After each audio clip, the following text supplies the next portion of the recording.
जामी साहब, ये दोनों जो आपके साथ को पैनलिस्ट हैं, उन्होंने अवाम का भी जिक्र कर दिया, जजों का भी, जनरलों का भी, सियासतदानों का भी, ब्यूरोक्रेट्स का भी, सबका जिम्मेदार ठहरा दिया। एक सहाफ़ियों का भी, बिल्कुल उसके ऊपर भी बात करनी चाहिए। लेकिन एक एंटिटी तो हमने डिस्कस ही नहीं की, और वो ये है जो हमारी पुरानी आदत है, पाकिस्तान के अंदर जो भी पैड़ा हो रहा है असं कहते हैं अमरीका करा रहे हैं। वो भी तो है ना, एक बाहर की एंटिटी भी तो है। हमारे यहाँ कुछ भी होता है हम कहते हैं भाईजान ये बंदा भी अमरीका का है, ये हालात भी अमरीका के हैं, ये वोट ऑफ नो कॉन्फिडेंस भी अमरीका का है, तो अमरीका नहीं जिम्मेदार। बाकी सदीकी एक शायर हुए हैं, तो उन्होंने आपके सवाल पे एक शेर कहा है। वो कहते हैं तुम भी उल्टी उल्टी बातें पूछते हो, हम भी कैसी कैसी कस्में खाते हैं। नहीं बिल्कुल जी, जो करवा रहा है पैन अमरीका करवा रहा है। ठीक, अगर मेरे मुल्क में दूध खालिस नहीं मिलता, अमरीका जिम्मेदार है। अगर अभी तक कश्मीर आज़ाद नहीं हुआ, अमरीका जिम्मेदार है। अगर खालिस छोटी मक्खी का शहद नहीं मिल रहा, अमरीका जिम्मेदार है। और इस्लामाबाद, और अगर छोटी मक्खी भी नहीं मिल रही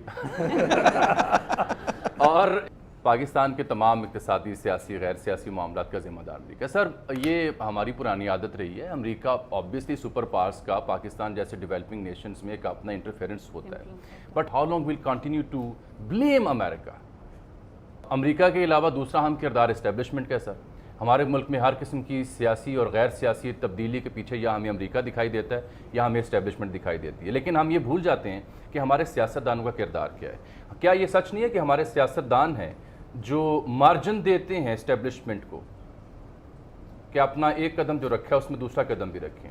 क्या मेरे मुल्क के सियासतदान ने आइनी तरमीम के नाम पे जो अभी करने की कोशिश की, आधी रात को पार्लियामान खोला ना, आधी रात को खोला और कहा आज रात ही 26वीं आइनी तरमीम मंजूर की जाएगी।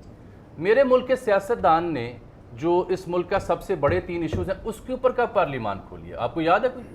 ठीक, नजम साहब, आधी रात को पार्लियामेंट खोलना गलत है? फिर बिल्कुल हलाल है, हलाल है। हाँ बिल्कुल, सुबह खोले, दोपहर खोले, शाम खोले, लेकिन अपने काम के लिए खोल अपने लिए क्यों खोली जी पार्लियामेंट? हम बहुत सारी चीज़ें जो हैं उसकी स्क्रीन वैल्यू पे लेते हैं, जो फेस वैल्यू है उस पे लेते हैं कि जो कुछ सामने आ रहा है।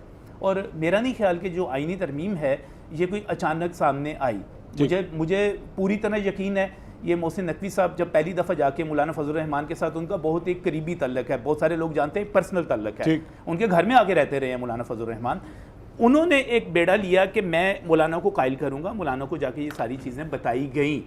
मौलाना को उसके बाद आजम नज़ीर तारड़ ने जाकर बताया। उसके बाद सदर जरदारी उनसे मिलने के लिए नहीं, मौलाना को क्या समझ नहीं आ रही? शरीफ मिलने के लिए गए। मैं एक मिनट, इतने लोग जा रहे थे, मौलाना को समझ नहीं आ रही। पार्लियामेंट नहीं खुली थी।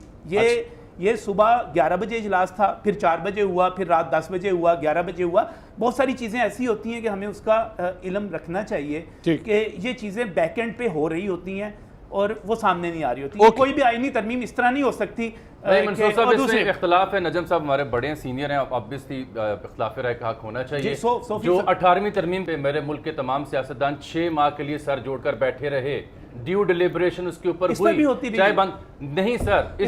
चले मैं आपने हफ्ता 2 हफ्ता 3 हफ्ता 4 हफ्ता सिर्फ मौलाना को राम करने के स्टूडेंट्स के क्वेश्चंस, तरमीम का मुसवदा नून लीग के पास था। पहले इत्तफाक राय, स्टूडेंट्स के क्वेश्चंस जी।